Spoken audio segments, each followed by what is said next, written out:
পঞ্চম শ্রেণীর শিক্ষার্থীরা, আজকে আমরা তোমাদের গণিত পৃষ্ঠা ৬৮ চ্যাপ্টার 5 এখানে ১ নম্বর অঙ্কগুলো সমাধান করব। নিচের দশমিক সংখ্যাগুলোকে সাধারণ ভগ্নাংশে রূপান্তর করি এবং সম্ভব হলে ভগ্নাংশকে তার লঘিষ্ঠ আকারে প্রকাশ করি। 4টা অঙ্ক দেওয়া আছে।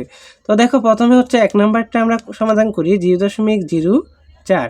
তো এটাকে কীভাবে করবে দেখো, এখানে 0.04 আছে না, তোমরা উপরে লিখবা 4, শুধু সংখ্যাটা লিখবা, হ্যাঁ। আর এখানে দশমিকের পরে কয়টা সংখ্যা আছে? 2টা সংখ্যা আছে, তাহলে 1 দিবা। আর দশমিকের পরে যেহেতু 2টা সংখ্যা আছে, 2টা শূন্য দিবা। এখন কাটাকাটি করতে হবে আমাদের। বলছে আমাদের ভগ্নাংশের প্রকাশ শেষ, কিন্তু বলছি সম্ভব হলে লঘিষ্ঠ আকারে প্রকাশ। লঘিষ্ঠ আকারে প্রকাশ কীভাবে করতে হবে? কাটাকাটি করে প্রকাশ করতে হবে। তো আমরা এখানে কাটাকাটি করতে পারি। দেখো, 4 একে 4, 4 25-এ 100, তাহলে এখানে হবে 25/1। শেষ, 1 নম্বরটা শেষ। এবার দেখো 2 নম্বরটা 0.35, তাহলে দেখো আমরা 35 লিখে নিব। আর নিচে হচ্ছে 1 লিখে কয়টা শূন্য? এই যে 1 2, তাহলে 2টা শূন্য দিয়ে দিব। এখন কাটাকাটি করো, আমরা 5 দ্বারা কাটতে পারি। 5 7 35, 5 20-এ 100, তাহলে এখানে 20/7। শেষ।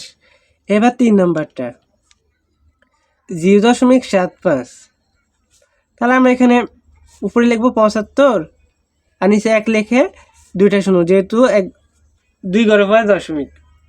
তাহলে দেখো কাটাকাটি করো, আমরা 25 দ্বারা কাটতে পারি। 3 25-এ 75 আর 4 25-এ 100, তাহলে 4/3। দেখো 4 নম্বরটা আমরা এই পাশে করি 0.25, তাহলে আমরা এখানে উপরে লিখবো 25, নিচে দেখো 1 লেখে কয়টা শূন্য? 2টা, যেহেতু এখানে 2 ঘরের পরে দশমিক। এখন কাটাকাটি করি, 25 একে 25, 4 25-এ 100, তাহলে এখানে আমরা 4/1 লিখতে পারি। শেষ। তো প্রথমটা আমরা পেয়েছিলাম 25/1, পরেরটা 20/7, পরেরটা 4/3, পরেরটা 4/1। আশা করি সবাই বুঝতে পেরেছো। পরবর্তী অঙ্কগুলো সমাধান পেতে পর থেকে চ্যানেলটি সাবস্ক্রাইব করে রাখবে। ধন্যবাদ সবাইকে।